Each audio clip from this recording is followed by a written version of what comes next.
Si aad imtixaanka ugu guulaysato, xeeladan adeegso.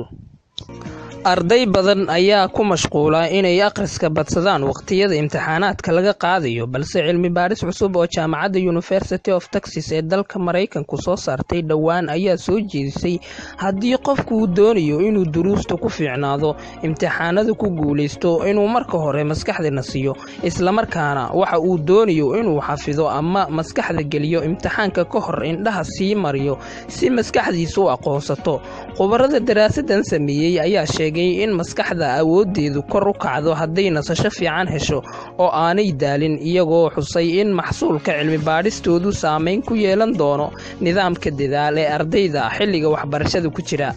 Waxaa kaloo cilmi baadhayaashu xuseen haddii qofku maskaxdiisa si fiican u nasiyo uu awood u yeelan doono inuu xitaa mustaqbalkiisii dambe si wanaagsan wax u sii baran karo. Natiijada baadhitaankan oo lagu daabacay mareegta internetka ee loo yaqaan Proceedings of the National Academy of Science waxaa lagu sheegay in nasashadu qayb ka qaadato in qofku si fiican wax u barto. Master Margaret Shillison oo ka qalinjibisay waaxda cilmi baadhista ee jaamacadda Texas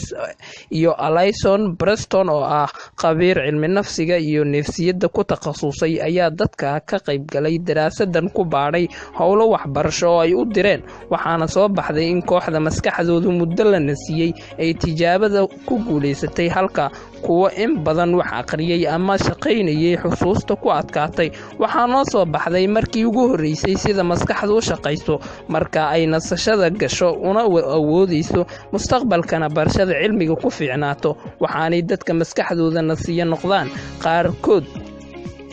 u yeesha inay wax badan bartaan, ayaa lagu yidhi warbixintan ay sameeyeen jaamacad ku taala dalkaasi Mareykanka oo lagu magacaabo University of Texas. Warbixintan waxaa iska leh Bahda Radio Fiirsamo.